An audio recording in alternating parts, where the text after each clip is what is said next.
Notre Dame at Texas A&M.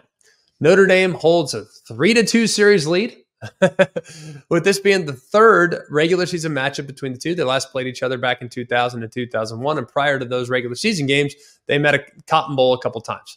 87, 92, and 93, these two teed it up there in the Cotton Bowl, so should be pretty interesting. Mike Elko is the new man in charge there in College Station, went 16-9 as the head coach at Duke. He had back-to-back 8-win seasons.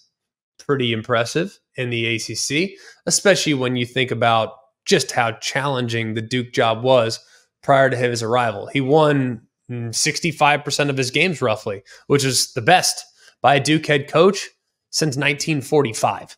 So pretty impressive what Mike Elko was able to do. And now he steps in at Texas A&M to replace Jimbo Fisher. But here's where Jimbo Fisher excelled. Jimbo was pretty dang good these last couple of years against AP top 10 teams. Now you're going to sit there and say, well, Jimbo had a whole multitude of challenges when he was the head coach at A&M. Don't disagree with any of that. But when there was an AP top 10 team standing on the other sideline, he was pretty solid. They won 4 of their last 5 games against AP top 10 teams.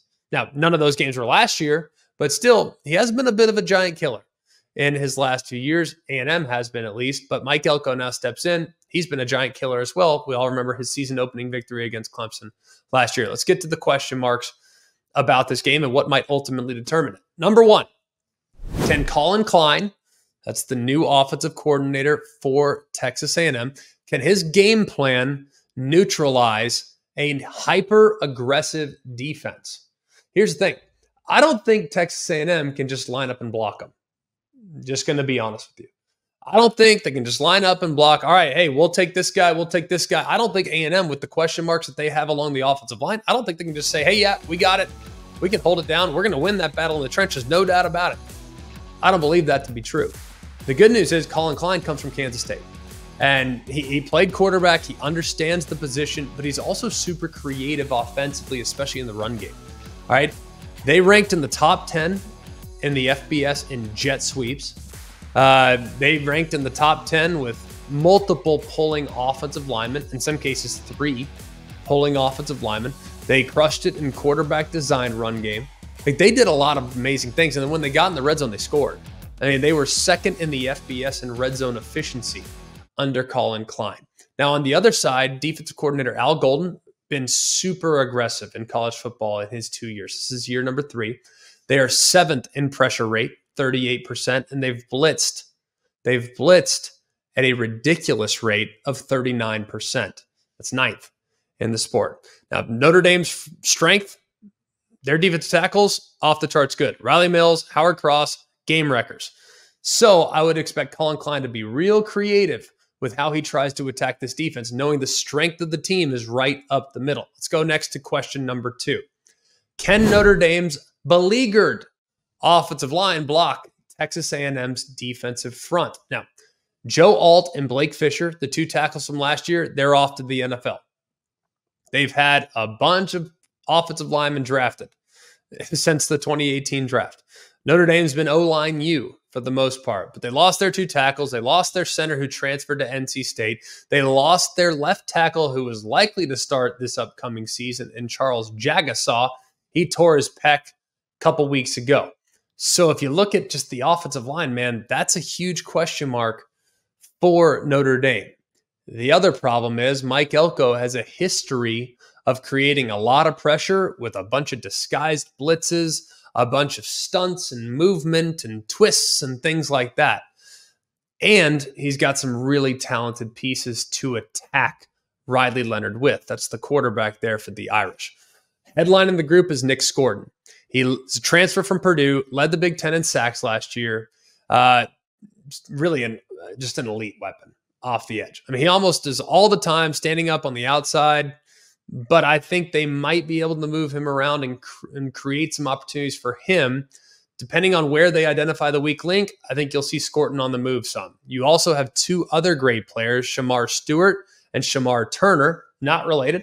These guys are excellent excellent. Shamar Stewart going to play a little bit more on the edges. Shamar Turner going to be playing a little bit more on the inside. But my goodness, these guys all move around. They're extremely versatile and they're extremely disruptive. So Mike Elko is going to put a lot of pressure on that Notre Dame offensive line because that might be the weak link for Notre Dame's offense. Question number 3, will Texas A&M's wide receivers be able to win against a super elite Notre Dame secondary? Now, if you look at how A&M operated last year, they didn't take a ton of chances downfield. Just 10% of Connor Wigman's passes were thrown 20 or more yards downfield.